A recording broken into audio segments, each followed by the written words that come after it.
Dan part suspend tu memang suspend lah, sampai saya tengok tu sampai terangkat kaki lah.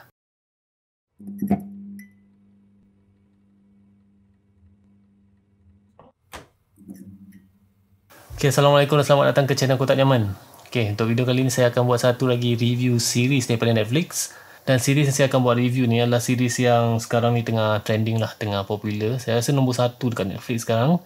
Dan series yang saya masukkan adalah series yang bertajuk Squid Game. Okay, sebelum saya teruskan, saya nak minta anda untuk subscribe dan like channel Kotak Nyaman supaya saya dapat hasilkan lebih banyak lagi review-review filem dan review-review series untuk anda pada masa akan datang. Okay, cerita yang saya akan buat review untuk kali ni adalah cerita yang tengah trending dekat Netflix sekarang.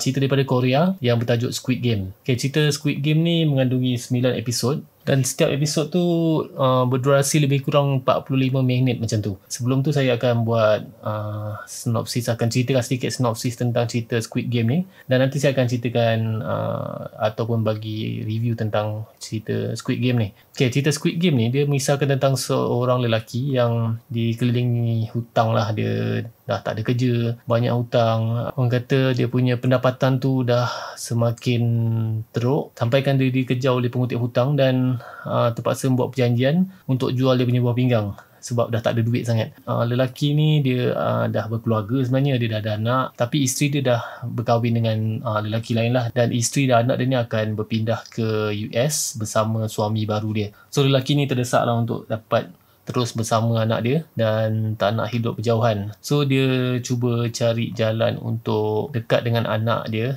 Kalau tak, anak dia akan berpindah ke US dan dia susahlah nak berpeluang untuk dapat jumpa anak dia lagi. So lelaki ni kemudiannya dapat peluang untuk menyertai satu game lah, satu permainan. Dan permainan ni antara hidup dan mati lah. Kalau menang, menang lah, dapat wang tunai yang banyak. Lebih kurang berapa saya tak silap saya, beberapa bilion. 45.6 bilion won, lebih kurang 145 juta, 158 juta kalau saya convert sekarang. Banyak. So dia join permainan ni, tapi risiko dia sangat tinggi lah, di mana kalau kalah mati, ataupun kalau tak lepas setiap pusingan tu dia akan mati, dan kalau berjaya dia akan dapat bawa pulang duit yang lumayan. So cerita ni berkisahkan tentang survival game lah. So sama macam cerita-cerita survival game yang lain, macam Alice in Borderland dan sebagainya, tapi yang ni dia berkisahkan tentang orang-orang yang menghadapi masalah kewangan dan terpaksa join permainan ni, game ni, untuk dapatkan duit untuk teruskan kehidupan diorang. So permainan yang diorang akan main dalam cerita Squid Game ni adalah permainan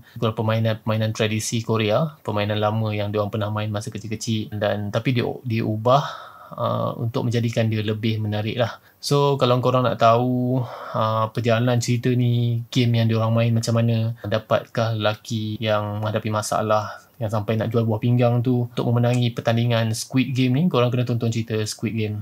Okay, untuk cerita Squid Game ni, dia punya plot cerita dia bagi saya menarik. Walaupun cerita dia klise, cerita pasal survival game, berkisahkan tentang seorang lelaki yang kata hidup dia susah, tak ada duit, dan paksa diri dia untuk join game, survival game macam ni untuk dapatkan duit. Dan untuk cerita-cerita survival game macam ni, saya lebih berminat dengan permainan-permainan yang diorang mainkan dalam cerita-cerita macam ni lah, cerita-cerita survival game ni. Sebagai contoh cerita Squid Game ni, permainan-permainan dimainkan adalah permainan-permainan tradisi Korea. Permainan dia macam kita masa kecil-kecil pernah main, galah panjang sebagai contoh, tenteng, macam-macam lah permainan yang kita pernah main, batu seremban ke. Tapi kat Korea, diorang adalah permainan diorang sendiri, lebih kurang sama je saya tengok. Ada main guli, ada tarik tali, dan ada permainan-permainan lain yang ada sedikit permainan yang lain yang tak ada, yang tak pernah dimainkan dekat Malaysia lah. Konsep dia menarik lah. Dia olah permainan tu untuk dijadikan sebagai survival game. Kalau kalah, mati. Kalau menang, boleh proceed ke next stage lah. So ada 6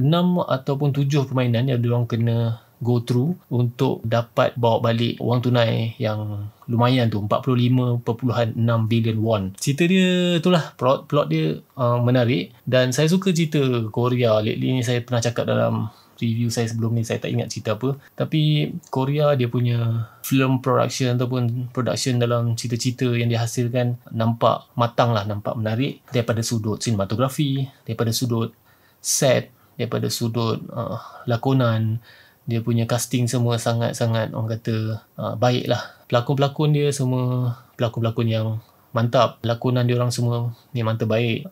Termasuk juga dengan cinematography, set, lighting dan props. Saya rasa mungkin sebab bajet untuk cerita Squid Game ni tinggi, maka kalau kita tengok dalam cerita Squid Game ni, dia punya props ni pun nampak macam lebih tersusun, lebih baik, lebih cantik berbanding dengan cerita survival game macam Alice in Borderland yang nampak biasa-biasa je. So dalam cerita Squid Game ni dia ada suit dia, dan ada set yang best, yang cun, lighting, semua tu macam ngam dengan dia punya quality cerita dia. Dan saya enjoy tengok cerita Squid Game ni daripada awal episod sampai akhir episod, dengan emosi yang ada dalam cerita Squid Game ni memang kata memberi impact jugalah kepada saya dan kepada penonton lain. Sebab ada emosi gembira, ada emosi sedih, ada emosi suspend, dan part suspend tu memang suspend lah, sampai saya tengok tu sampai terangkat kaki lah nak tengok apa yang jadi masa tu.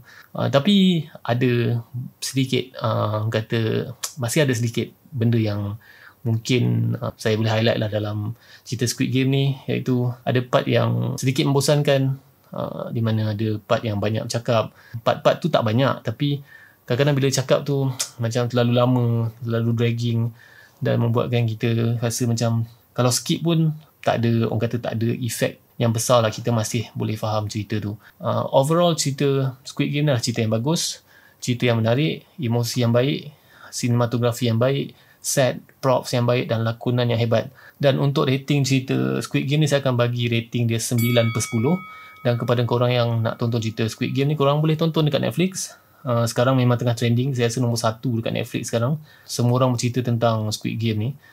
Tapi kepada anda yang nak tonton dengan keluarga, saya nasihatkan kepada anda, kalau boleh jangan tonton dengan budak-budak lah, sebab cerita ni tak sesuai ditonton oleh kanak-kanak. Okay, so itu je review saya untuk kali ni. Dan kepada anda yang belum lagi subscribe ke channel Kotak Nyaman, saya nak minta anda untuk subscribe dan like channel Kotak Nyaman, supaya saya dapat hasilkan lebih banyak lagi review-review filem dan review-review series untuk anda pada masa akan datang.